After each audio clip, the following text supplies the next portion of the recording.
번째 강의는 우리 강사님이 전병호 목사님이십니다. 복음교단 총회장님 하시고 NCCK라고 우리 한국교회협의회 총회장님도 하셨던 너무 훌륭하신 분이십니다. 제가 군산에 온 지 정읍에서 20년 목회하고 군산에 온 지 지금 17년만 됐습니다. 이제 18년째 되거든요. 전킨 선교사님에 대해서 전혀 몰랐어요. 누군지 저도 하나도 몰랐어요. 근데 최초로 우리 전 목사님을 통해서 전킨 선교사님에 대해서 이렇게 훌륭하신 분이다. 함께 조금 이렇게 귀한 사역을 했으면 좋겠다. 그래서 알고 봤더니 전킨 선교사님하고 전병호 목사님하고 종씨였어. 그래서 우리 전 목사님이 처음에 소개해 주시고, 그래서 우리 전 목사님을 통해서 처음으로 알게 됐고 배우게 됐던, 그래서 지금까지도 함께 이렇게 귀한 사역을 해서 우리 전기능인형사업회 초대 이사장님을 지냈습니다. 너무 훌륭하신 우리 목사님, 오늘 세 번째 강의, 이 시간 강의해 줄 때 같이 큰 도전 받고 은혜 받으시기 바랍니다. 박수로 환영하겠습니다.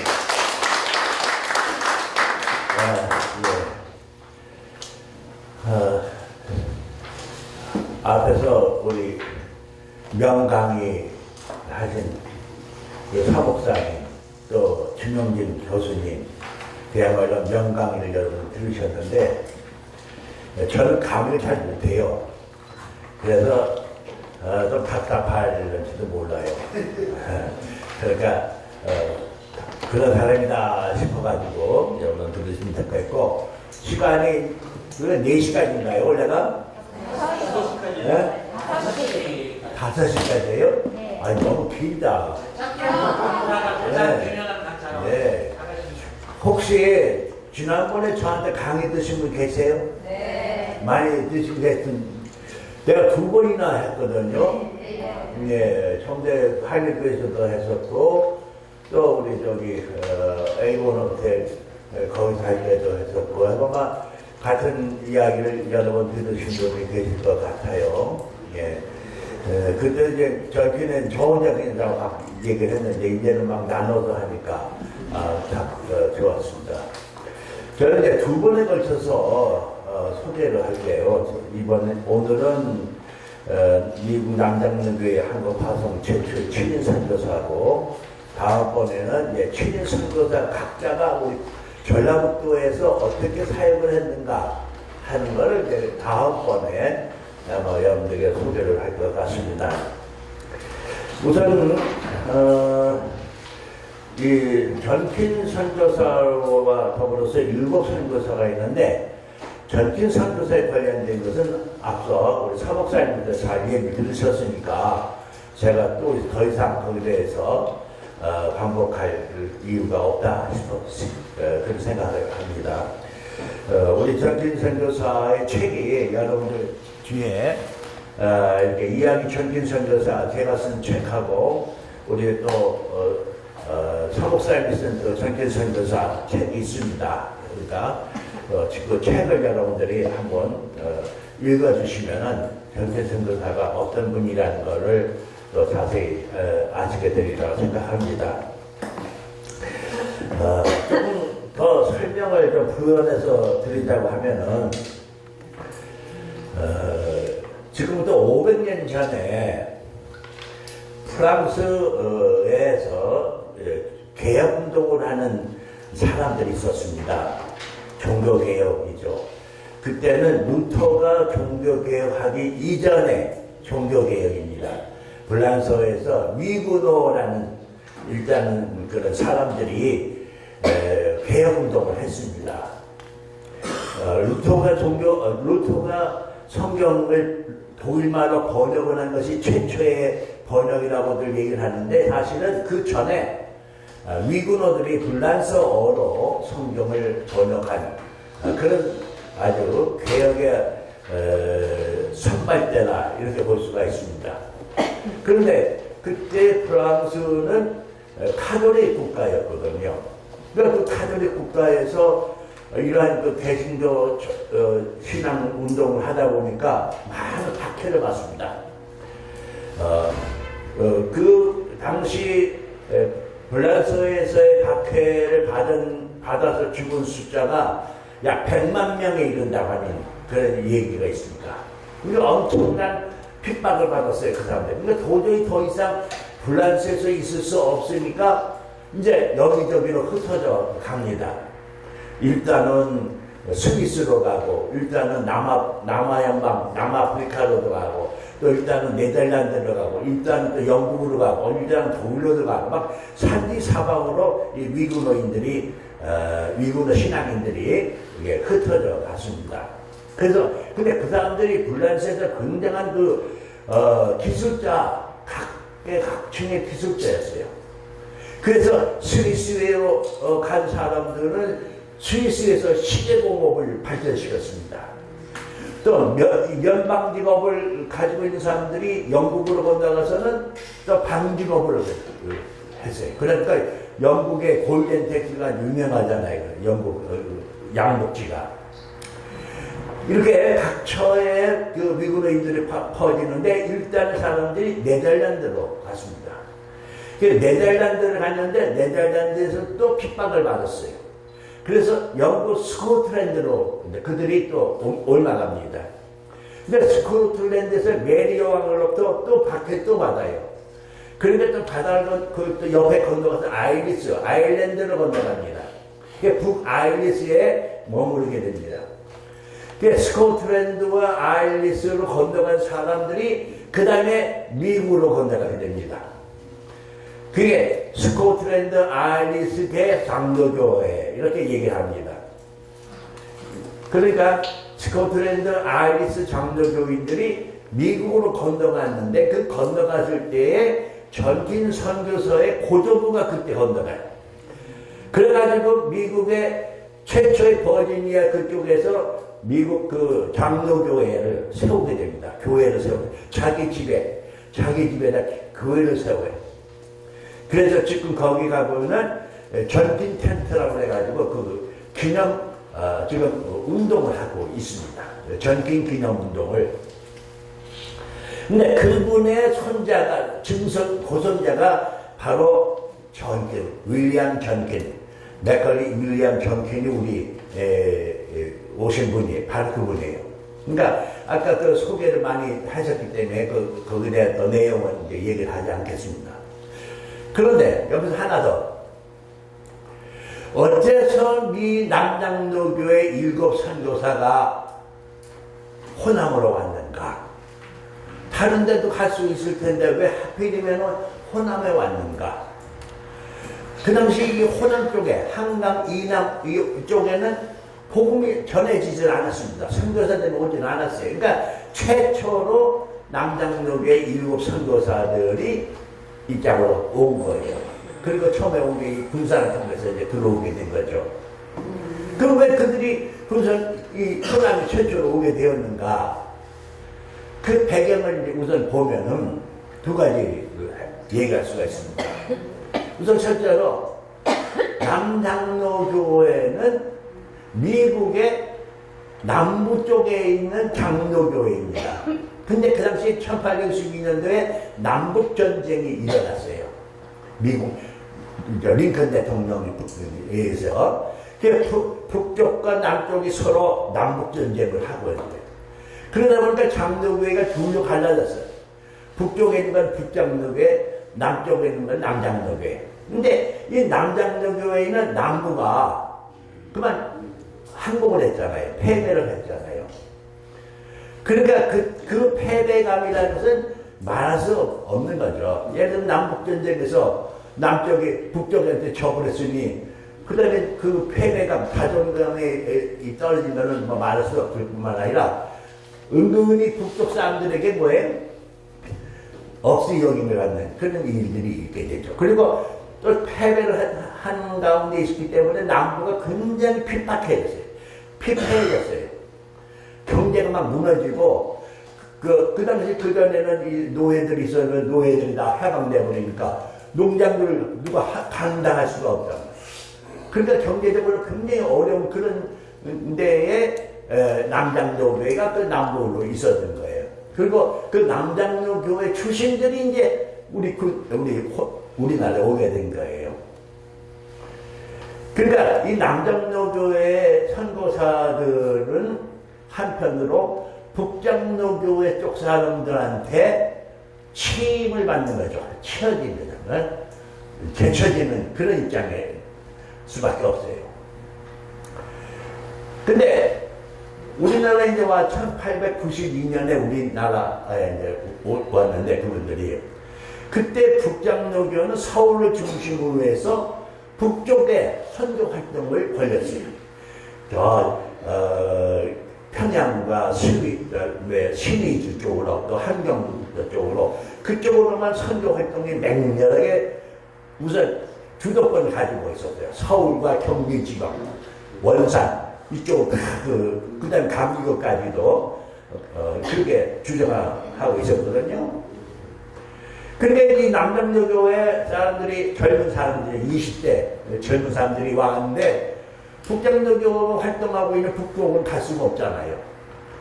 너희들은 저 선교지 없는 선교사 한 번도 가본 적이 없는 네 개척지 아래로 내려가라 한 것이죠.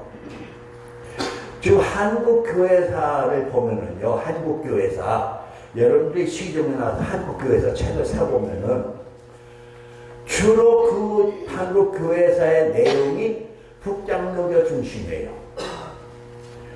남장로교에 대한 소개는 아주 극히 드물어요. 더군다나 전킨 선교사에 관련된 속에서는 이름 한 자밖에 안 나와.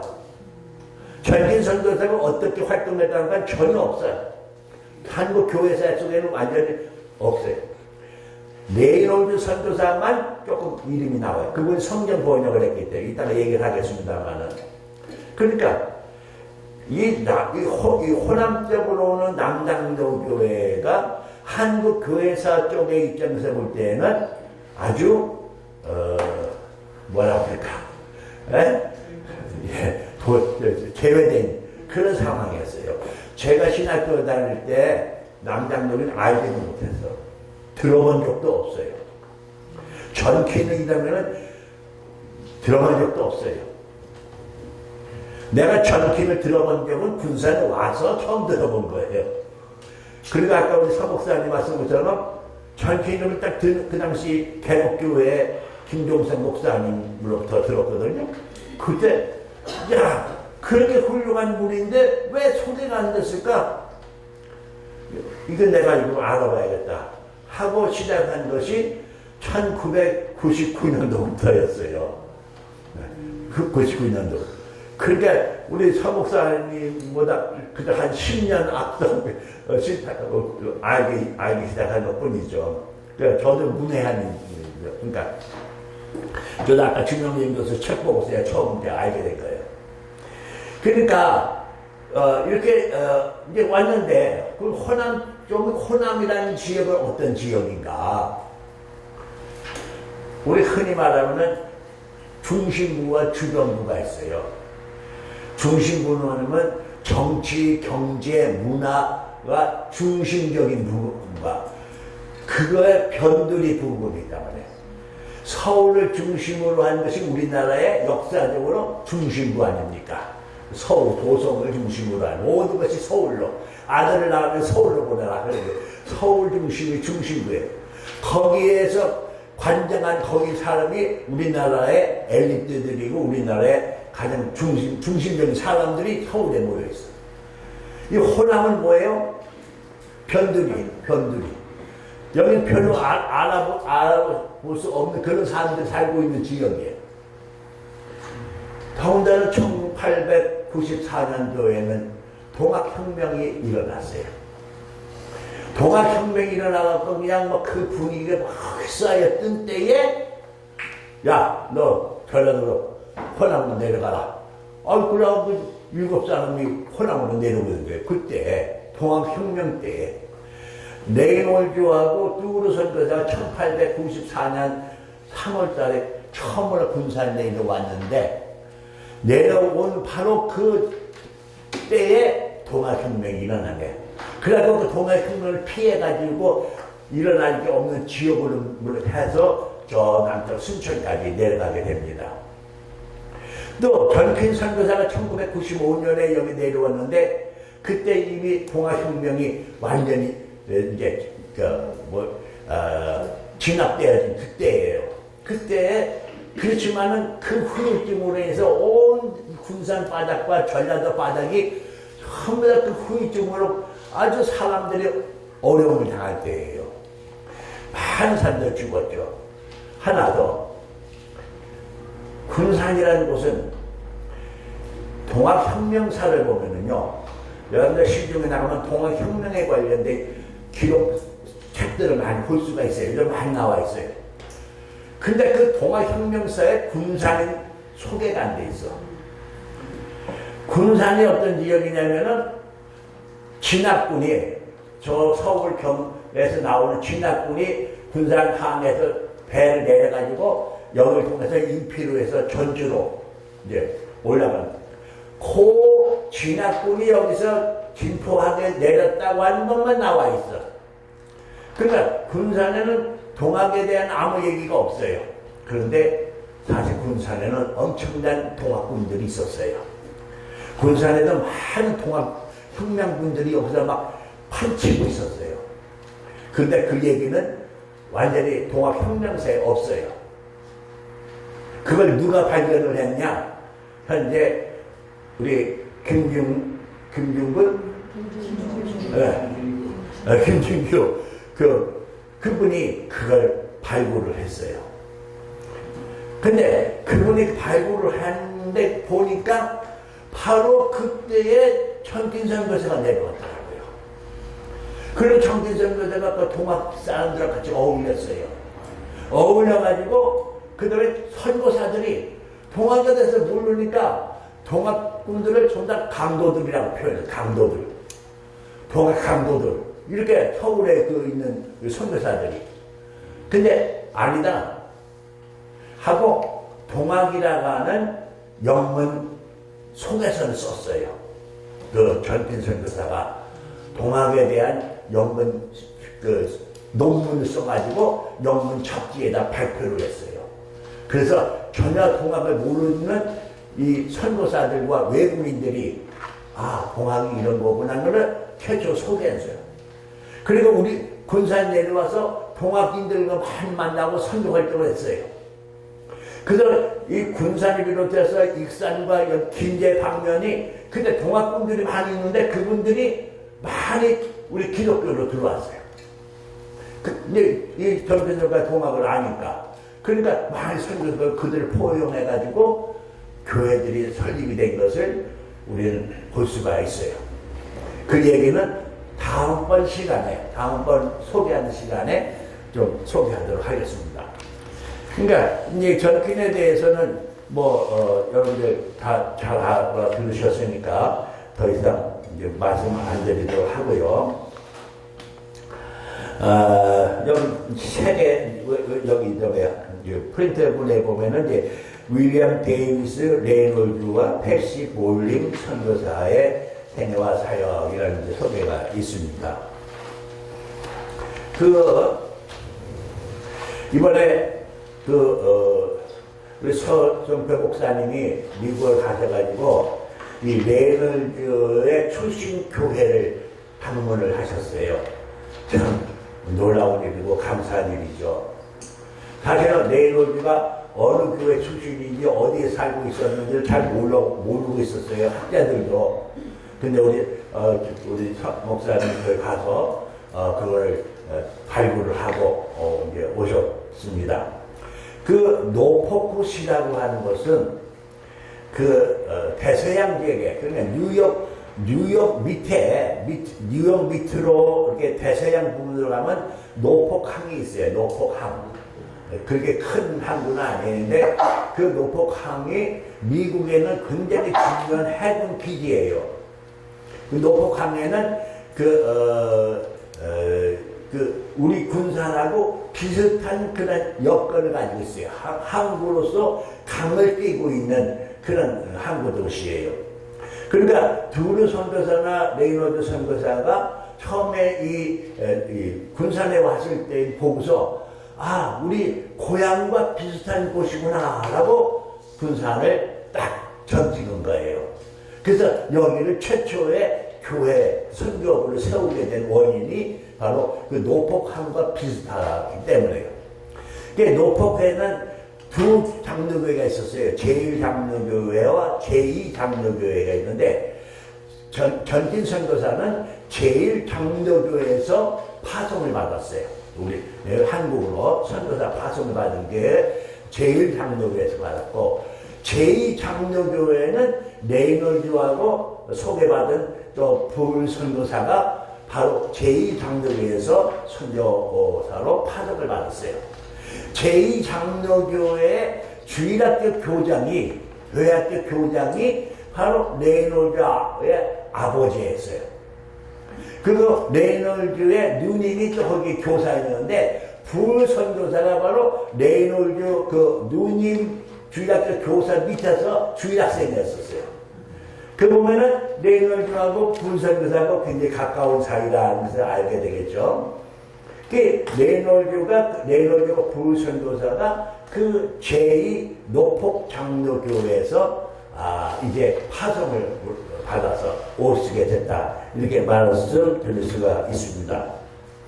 이 레이놀드 선교사는 굉장히 머리가 비상한 사람이었어요. 아주 그냥 천재형이라고 볼 수 있어요. 4개국어를 할 수 있는 사람, 4개국어. 그래서 언어의 천재, 그러니까 우리나라에 와서도 언어를 금방 우리나라 말을 배웠어요. 그래서 언어로 오자마자 1년 만에 우리말로 설교를 하고 한 그런 정도였어요.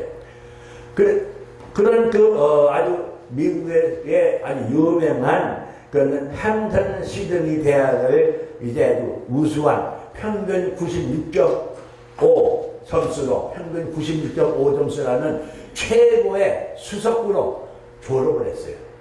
그 졸업을 하고 졸업생들이 이제 졸업사를 하잖아요. 그때 이 레이놀드가 졸업사를 했는데 라틴어로 졸업사를 했다라는 얘기가 있습니다. 이제 그리고 거기를 졸업한 다음에 유니언 신학교를 이제 나오게 됩니다. 이 유니언 신학교는 아까 전진 성교사도 졸업했는데, 이 버지니아 유니언 신학교를 졸업한 사람들 중에 95명이 우리나라 선교사로 왔어요. 역대. 그러니까 유니언 그 신학교가 우리나라 특별히 우리 군산과 얼마나 밀접한 관계가 있었는가. 그래서 우리 서 목사님이 유니언 신학교를 가서 그 총장님도 만나봤죠? 예, 총장님도 만나보고 악수하고 다 소개를 하고 그러니까 이제 놀랐다는 거예요. 여기 저쪽에 그 유니언 신학교 그 사진 있잖아요. 그러니까 그 유니언 신학교 출신들이 95명이나 우리나라 선교사들이 우리나라에 왔던 걸 보면, 유니언 신학교와 특별히 호남과 우리 군산에 특별히 그러한 관계가, 여기 보면 이름들이 다 있게 됐잖아요. 이름들이 선교사 이름들이, 군산하고 선교사 이름들이 있는데 대부분이 유니언 신학교 출신들이에요. 자, 어쨌든 간에 거기 졸업한 이 레이놀드 선교사, 우리말로는 이무사라고 했는데요. 이분이 크게 한 얘기는, 이분이 한 역할은 우선 서문교회를 이제 맡아서 있었죠. 서문교회가 처음에는 처음에 단산이 했지만, 페이트 선교사가 처음에 세웠지만은, 페이트 선교 다음에 2대 당회장으로서 레이놀드가 있었고, 그 다음에 전핀에게 맡겼다가 전핀이 돌아가신 다음에 다시 레이놀드가 서문교회를 맡아서 이제 이끌었다고 볼 수 있습니다. 그 다음에 두 번째가 중요한 건 뭐냐면은, 평양신학교. 당시 장로교 신학교가 평양에 하나뿐인데, 그 평양신학교 교수를 아주 오랫동안 했어요. 그러니까, 1910년도부터 평양신학교의 가서 이제 교수 역할을 했는데 뭐 물론 어학도 가르칠 뿐만 아니라 조지 신학 교수로서 아주 활동을 해가지고 은퇴할 때까지 1937년도까지 그런 교수로서의 활동을 했다고 볼 수가 있습니다. 그런데 레이놀드 선교사에게 가장 중요한 역할은 뭐냐? 성경을 번역한 것이었습니다. 그 당시 우리나라 성경에는 로스역이라고 해서 로스라는 하른에서 온 선교사와 맥켄타이어 두 선교사가 서북에 있는 청년들 이응찬, 또 이하영, 서상윤, 백홍준 이런 분들과 더불어서 성경을 번역을 했어요. 근데 성경을 번역을 했는데 보니까 이게 서북 사람들이라 평안도 사투리로 번역을 한 거라. 그러니까 평안도 사투리, 그러니까 이러면 아버지를 어버이 뭐 이렇게 번역을 한 거라. 어버이. 그런데 이 남쪽 사람, 이 서울 사람들이랑은 도저히 읽을 수가 없어. 사투리로 번역을 했으니까. 이거 안 되겠다. 다시 성경을 번역해야겠다. 이래가지고 언더우드라든가 아펜셀라 목사, 예인 선교사 이런 분들이 이제 성경 번역위원회를 조직을 했어요. 근데 성경 번역위원회 조직한 다음에 보니까 아펜셀라 목사님이 그만 배를 타고 목포에서 회의를 하는데 목포로 가다가 우리 군산 앞에서만 배가 뒤집어져가지고 세상을 떠났잖아요. 그래서 아펜셀라 기념관이 바로 그렇게 생겨난 거죠. 그리고 그 다음에 언더우드 목사는 그 당시 또 뭐냐면은 안식년이 돼가지고 미국도 갔어요.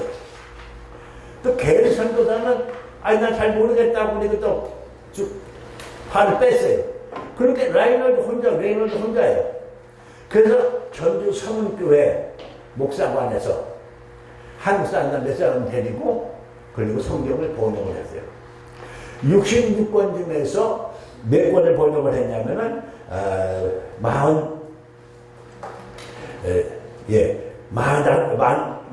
45인가 그렇게 번역을 했어요. 그렇게 번역을 해서 구약성경 중에서 39권 중에 예레미야만 빼놓고 나머지 다 이분이 번역을 한 거예요. 또 신약성경을 또 고린도 전후서도 번역을 하고 이래가지고 1910년에 그걸 번역을 했는데 그때가 언제냐면은 1910년 4월 2일 오후 5시 1910년 4월 2일 오후 5시에 번역을 마쳤어요. 그래가지고 영국에 있는 성서공회, 세계 성서공회 총무인 라슨이라는 사람한테 전문을 보냈는데 우리말로 전문을 보냈어요. 그런데 알파벳으로 해가지고 번역 다 됐어. 이렇게 번역을 그렇게 썼어. 번역 다 됐어. 라고 그렇게 전문을 보냈어요. 그러니까 이 레이놀드 선교사 이 성경이 오늘 우리가 가지고 있는 개정판 성경의 모태예요. 이것이 자꾸만 새롭게 이렇게 한 것이 바로 그러니까 이 레이놀드 선교사의 그런 번역에 대한 그런 공로로 인해서 그 헨튼 시드니 대학에서 헨튼 시드니 대학 창립 이래 113년 만에 최초로 명예 신학 박사를 우리 레이놀드에게 드렸다고 하는데 레이놀드에게 그리고 1924년에는 또 법학 박사 학위를 그분이 받게 되었습니다. 1937년 6월 달에 선교사 활동을 끝내고 이제 귀국을 하게 됩니다. 귀국을 했는데 그 당시에 평양신학교는 문 닫았죠. 신사참배를 반대하기 때문에 일본의 감압에 의해서 폐교를 당하고 레이놀드는 1951년 노스캐롤라이나 몬트리어트라는 곳에서 생을 마치게 됩니다. 그러니까 이 레이놀드 선교사의 남장로교회 7 선교사 중에 한 분의 레이놀드 선교사는 정말 우리가 잊어버릴 수 없는 우리 한국 교회의 꼭 기억해야 할 만한 선교사이죠. 근데 이 레놀드 선교사 기념관이 없어요. 우리 청킹 기념관에서 이렇게 좀 애쓰고 있는데 레놀드 선교사 기념관을 저기 에서 뭐 안 하고 있어요. 네.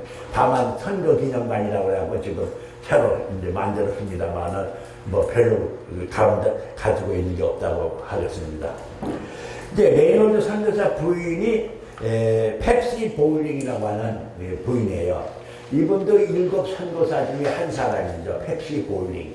이분도 7 선교사 중에 한 사람인데 이 사람도 버지니아에서 태어났고 역시 이제 그 한국에 오기 전에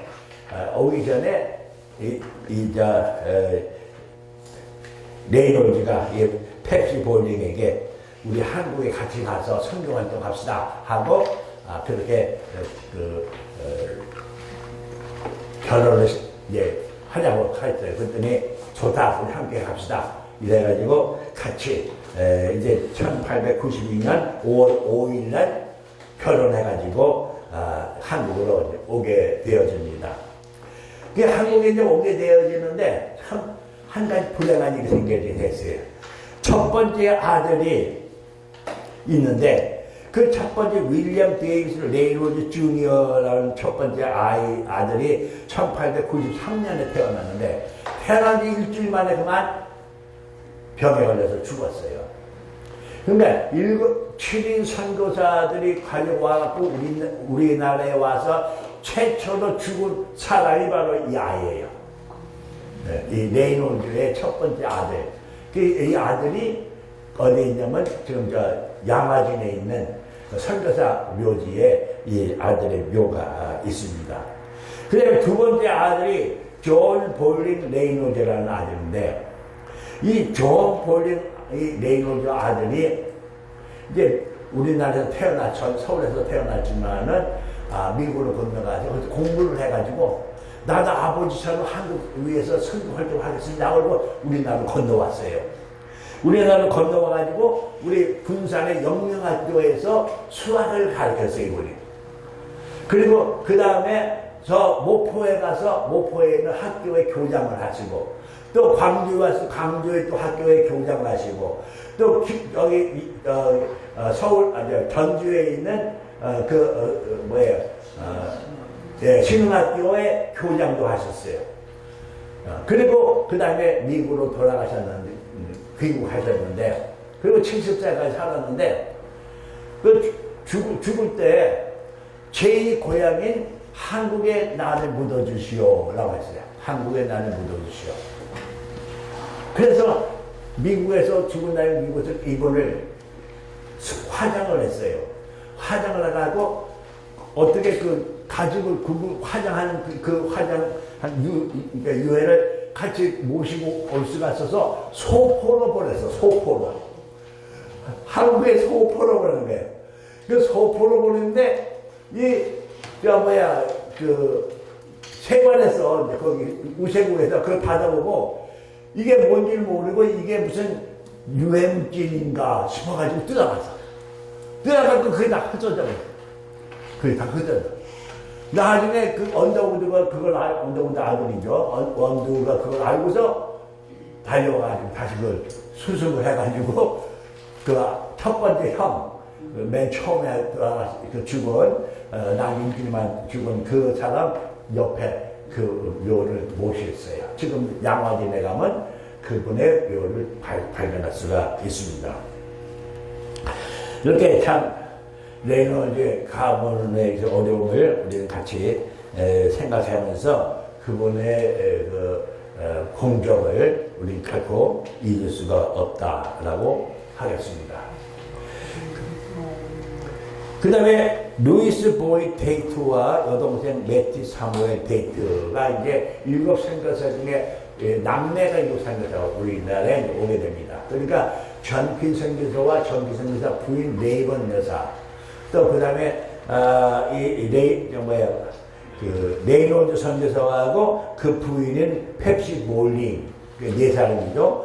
그 다음에 루이스 보이 테이트와 그 동생 매티 이렇게 6이. 그 다음에 이제 데이비스가 7번째로 7 선교사가 이제 오게 됐는데 거기에 이 남매.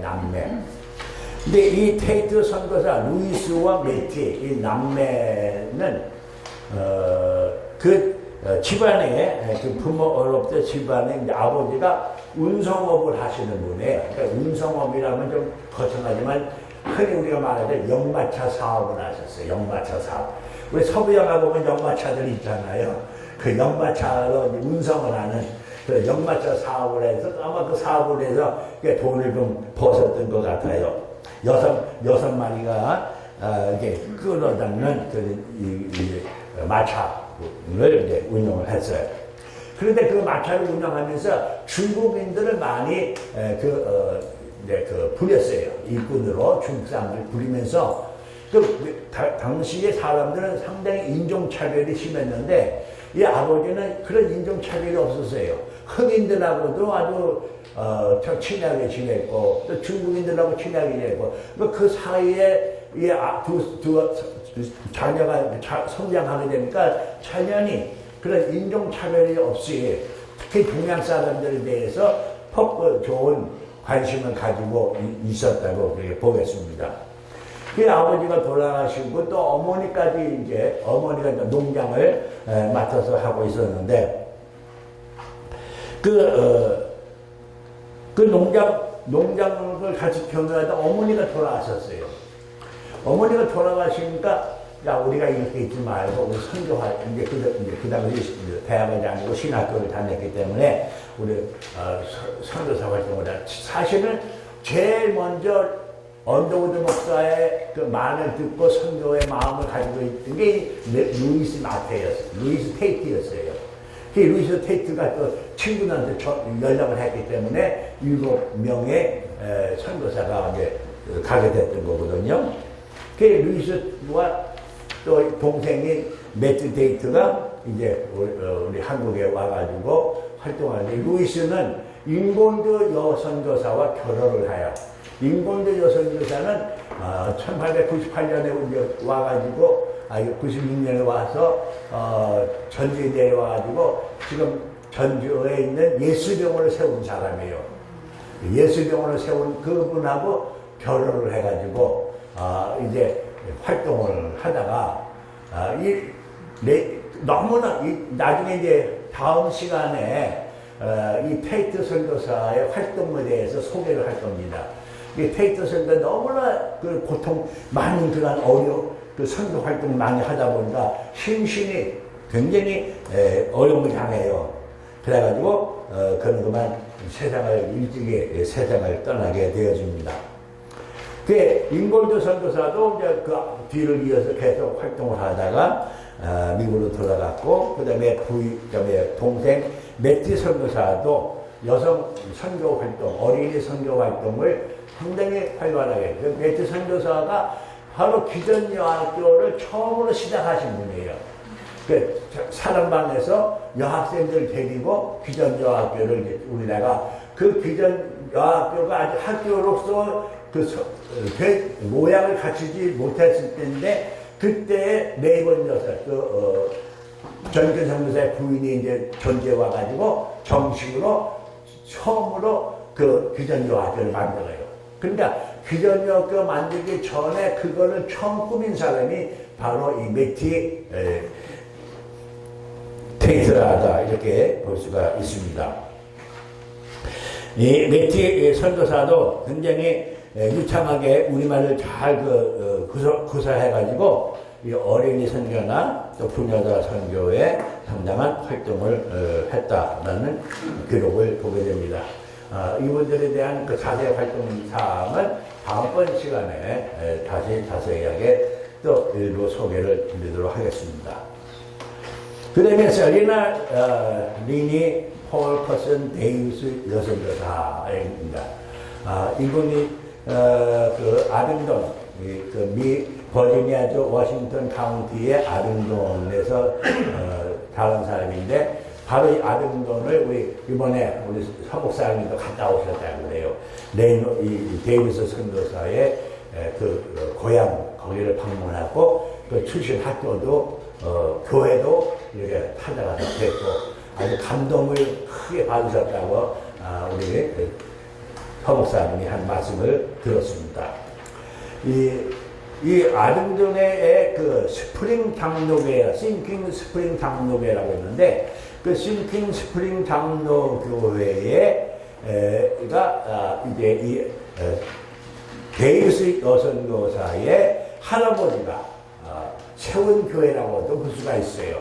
물론 혼자 세운 건 아니지만은 여러 분과 적으셨지만 장로로서 아주 앞장서서 그 장로를 세웠는데, 그 교회가 통나무로 세운 교회였는데 너무나 사람들이 많이 모여가지고 바깥에까지 이렇게 쭉 길을 메워가지고 예배까지 드리는데, 추운 겨울날에도 막 그 비바람 피는데 또 거기서 예배를 드리고 했다는 그런 기록을 볼 수가 있습니다. 그 후에 그 할아버지 아버지가 또 그 다음에 큰 농장을 이제 경영하게 됩니다. 그러니까 125에이커에 해당하는 농장인데, 그걸 우리 평수로 보니까 약 14만 평이에요. 14만 평. 그러니까 14만 평 농장을 경영하는 아주 대농장주가 되었죠. 그 아버지가 아르키미데스 장로라는 분인데, 이 아르키미데스 장로는 스프링 크릭이라는 장로교회를 세워요. 그리고 스프링 크릭 장로교회의 모든 그런 그 활동을 아주 앞장서서 주관하시는 그런 활동을 하십니다. 리니 데이비스는 이제 그러한 그 아버지 밑에서 믿음이 성장되어지고 교회 그런 학교를 다니곤 합니다. 1868년에 스토널 잭슨 여학교를 이제 스프링 교회에서 처음으로 여학생들을 위한 학교를 세우는데, 이제 거기를 이제 이 데이비스도 졸업을 하게 되어집니다. 거기서 이제 한국에 원래 이제 인도로 가고 싶어 했는데, 이 선교사가 인도로 가고 싶었는데, 한국의 소개를 듣고서 아까 말한 선교사 7사람들이 뜻을 모아서 한국으로 가자 해서 함께 한국으로, 그 당시 나이가 좀 많았어요. 이 데이비스는. 그때 이 남부는요, 아까 말한 것처럼 남북전쟁 이후에 군인에 나간 남자들이 많이 죽었잖아요. 군인에 나간 남자들이 많이 죽어버리니까 여자들이 많아진 거예요. 남자보다 여자 수가 더 많아진 거예요. 제주도에 여자가 많다고 그러잖아. 왜 제주도에 여자가 많아? 네? 배 타고 나가서 죽은 사람도 있고, 4.3 사건 5만 명의 남자가 죽었어. 한꺼번에 그냥 5만 명의 젊은 남자들이 죽어버리니까 여자들 결혼할 상대가 없어요. 그러니까 여자가 많을 수밖에. 그러니까 이렇게까지 시집을 못 가는 거야. 그러다 보니까 뭐가 많아? 노처녀가 많은 게 아니라 둘째 처, 셋째 처. 내가 제주도에서 목회를 했어요. 제주도에서 목회를 했는데, 바로 우리 교회 앞에 남자가 동사무소 직원이야. 동사무소 거기에 근무하는 직원이야. 그래서 거기서 이렇게 높은 위에 있는 것도 아니고 거기서 뜯어주고 한 그분이야. 근데 그분한테 부인이 4명이야. 그런데 그 부인이, 그래 우리는 둘째 셋째라면 뭐라고 그래요? 첩이라고 그러는데 거기 그렇게 안 해. 처라고 그래요. 첫 번째 처, 두 번째 처, 세 번째 처. 근데 우애가 그렇게 좋아. 그래서 제사를 지내보면요, 그 4명이 다 몰려가지고 형님 해가면서 제사를 함께 지내. 거기는 5대 종사래. 5대 종사. 고조 할아버지부터 제사를 지내. 매월 제사를 지내. 매월. 그러니까 이제 5명이 모여가는데, 그 중에 한 사람은 여관하시는 여관주인이야. 그 중 한 분이 또 식당을 해. 또 저기 시장 바닥에 가서 시장에서 크게 또 제물포 그런 하는 부인들이 어제 다 달렸어. 근데 남자는 동사무소 직원 낳고 다니까 안 해요. 동사무소를 해서 일하시는 분이야. 참 근데, 그러니까, 얘기하고자 하는 것은, 남북전쟁 때 남자분은 안 죽고 그 후손들이 없어. 그러니까 여자분들이 늦게 결혼을 해, 늦게. 30이 넘어도 결혼을 못 해. 데이비스도 마찬가지, 결혼을 못 해. 그 처녀로 한국에 선교사가 오는 거예요, 이 데이비스가. 그래서 한국에서 데이비스가 오는데, 데이비스가 먼저 한국에 도착해. 7 선교사가 같이 온 게 아니라, 6 선교사는 11월 3일이라고 오는데, 이분은 10월 16일 날 와. 10월 16일. 왜냐면은, 이분하고 아주 가깝게 지낸 친구분이 하나 있는데, 그 당시 미국의 종사관으로, 한국 공사의 종사관으로 있는 이채연이라는 사람이 있었어요. 그 이채연이라는 사람이 거기 종사관에 있는데, 이분이 이제 귀국을 하는데, 그 부인이 배시야. 그분하고 친구를 맺었어요. 그러니까 그분이 한국으로 귀국하니까 같이 따라온 거야, 같이 따라간 거야. 이채연이라는 사람이 참 훌륭한 사람이에요. 그분이 미국 종사관으로 있으면서 아이를 낳았는데 이름이 이 워싱턴이야. 이 워싱턴, 첫째 아이 이 워싱턴인데 우리나라 최초로 미국에서 무덤에 묻힌 사람이야. 한국이 최초의 어린애기로서. 그러니까 이 어린애기가 3살도 안 됐는데 그만 병에 걸려가지고 죽어서 미국 워싱턴 묘지에 조그맣게 무덤이 아주 조그맣게 애기 무덤이야. 조그맣게 무덤인데 우리나라 최초의 저희 미국에서 죽은 우리나라 사람. 그게 이름이 이 워싱턴이야.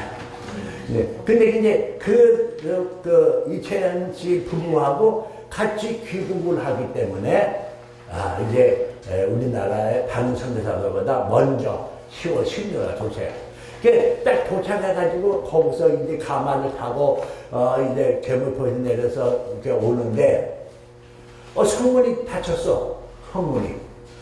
성문이 닫히면 들어갈 수가 없잖아. 그러니까 어떻게 하냐? 못 들어갈 리가 없지.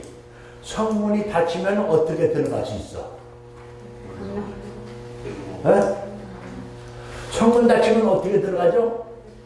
성문 열고 들어가나? 그때 남자분이 닫혔는데 어떻게 들어가? 멀다 맞아. 거기에 끈을 얻어가고 밧줄을 얻어가고 집어 던져가지고 멀다 밧줄을 들고 넘어가요. 그뿐만 아니죠. 다른 사람들은 마찬가지인데 다 같이 간 사람들이 있었어요. 그래서 한국 들어가고 활동을 하는데 한 달에 몇백 명을 전도를 해, 이분이. 혼자에다가. 이분이 이제 군산에 와가지고, 구암동, 군몰 거기에서, 우리 여기 전교는 여기서 이제 뭡니까, 수덕산에서 할 때에 그분은 그 군몰에서 전도 활동을 했어요. 그러니까 수덕산에서 그쪽으로 선도, 구암동산으로 옮기는 중에 원인 중에 하나는 거기 있어. 근데 이분이 해리슨이라고 하는 분하고 결혼을 해요. 그 후에 온 사람이 해리슨 선교사인데, 그 해리슨 선교사가 이제, 그러니까 자기보다 나이가 많아. 이 데이비스가 더 나이가 많아. 그러면 그 유혹을 하려고 쫓아다녀. 그래서 먼저 전주로 왔는데 전주에서 그냥 군산까지 와가지고 쫓아다녀. 그래서 이제 짐승 잡으러 가잖아요. 어디 이제 그 짐승 잡으러 가면은 잡아가지고 그냥 데이비스한테 다 갖다 줘. 근데 처음에는 그냥 뭐 별로 관심이 없었는데 가끔은 뭘 갖다 주니까 관심 있잖아. 여자분들이 뭐 선물 잠깐 받으면 관심을 가지게 될 수밖에 없어요. 그 관심을 가지니까 결혼하자고. 그렇죠. 처음에는 식탁 안 먹는데 늦게 무슨 결혼을 하냐고. 그렇지만은 이제 결혼을 해가지고 데이비스가 결혼을 했어요. 그런데 안타깝게 결혼을 하지 않았어야 돼. 이게 처녀로 있으면 처녀로 늦게 결혼 안 하시고 계십니까? 근데 결혼을 하는 것이 문제였어. 결혼해갖고 이 해리슨 선교사 따라서 이제 전주로 갔거든. 그 전주로 가서 가만히 있지 않고 이분 전도하러 다니잖아요. 또 신방하러 다니고. 하나님과 디프테에 걸린 사람한테가 밝힌 뉴스 디프테에 걸린 사람한테가 치마가 잡혀서 옮겼어. 그게 옮아 가지고 그만 그로 인해서 죽었어. 그래서 일곱 선교사들과 최초로 죽은 선교사가 이 데이비스 여선교사예요. 그러니까 정긴 선교보다 1년 먼저 돌아가신 분이에요. 이 데이비스 여선교사. 이 데이비스 여선교사의 그 선교 활동은 정말 이번 자세히 나중 얘기 나오는데 자세히 그 활동은 굉장히 참 우리에게는 엄청 우리나라 우리 군산에 와서 또 호남에 와서 제일 먼저 예수 사랑 가르친 사람이 이거예요. 예수 사랑하시면 성령 쓰였네 하는 이 찬송을 어린이들한테 제일 먼저 가르쳐 준 사람이 데이비스 여선교사예요. 그러니까 이제 그 얘기는 요책이 기록이 돼 있어요.